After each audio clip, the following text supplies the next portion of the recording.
మా వీడియో చూసే ప్రతి ఒక్కరికి థ్యాంక్ యూ, మా సబ్స్క్రైబర్కి థ్యాంక్ యూ అండి. ఈరోజు మీకు నేను స్వీట్ హౌస్లో దొరికే బనానా చిప్స్ రెసిపీ చేసి చూపెడుతున్నానండి. సేమ్ టు సేమ్ టేస్ట్ అలానే ఉంటుంది. మనము బయట తెచ్చుకొని తినే బదులు మనం ఇంట్లోనే చేసుకుంటే హెల్తీగా కూడా ఉంటుందండి. చాలా రోజులు కూడా నిల్వ చేసుకోవచ్చు, 1 మంత్ పాటు స్టోర్ చేసి పెట్టుకోవచ్చు అండి. బనానాలను కట్ చేసే వీడియో మనం చిప్స్ చేసేటప్పుడు ఆ బ్లేడ్తో వీడియో స్కిప్ అయిందండి, అందుకని మన వీడియోలో కనిపించట్లేదు.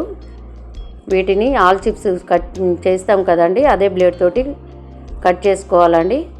కొంచెం పసుపు, ఉప్పు, వాటర్ వేసుకొని దీని ఒక సిరప్ లాగా మనము రెడీ చేసి పెట్టుకోవాలి. ఇప్పుడు ఆయిల్ హీట్ అయిన తర్వాత ఈ బనానా చిప్స్ను మనము చేసుకోవాలి కదండి. వాటర్లో నుండి తీసి ఒక్కొక్కటి ఆయిల్లో వేసుకోవాలి.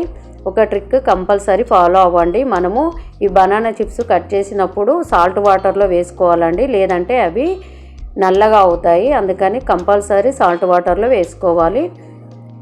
ఈ చిప్స్ కొంచెము వైట్ కలర్ వచ్చిన తర్వాత పైనుంచి మనము సిరప్ చేసి పెట్టాం కదండి, పసుపు సిరప్, దీన్ని పైనుంచి కొంచెము వేసుకోవాలండి స్పూన్ తోటి.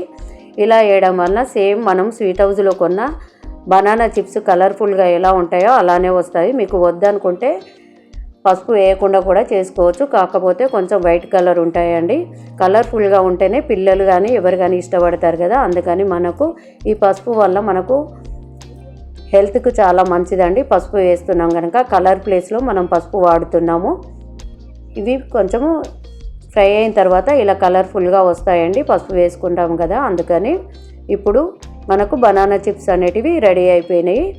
ఈ బనానా చిప్స్ మీరు కూడా ట్రై చేయాలనుకుంటే ట్రై చేసి మీకు ఎలా వచ్చిందో కామెంట్ చేయండి. మీరు నాకు ఇచ్చే చిన్న సబ్స్క్రైబ్, లైక్ ఎంతో సపోర్ట్గా ఉంటుందండి. మరిన్ని వీడియోలు మీకు ఏమన్నా వంటలు కావాలనుకుంటే కామెంట్ చేయండి, కంపల్సరీ నేను చేసి చూపెడతాను. థ్యాంక్ యూ అండి.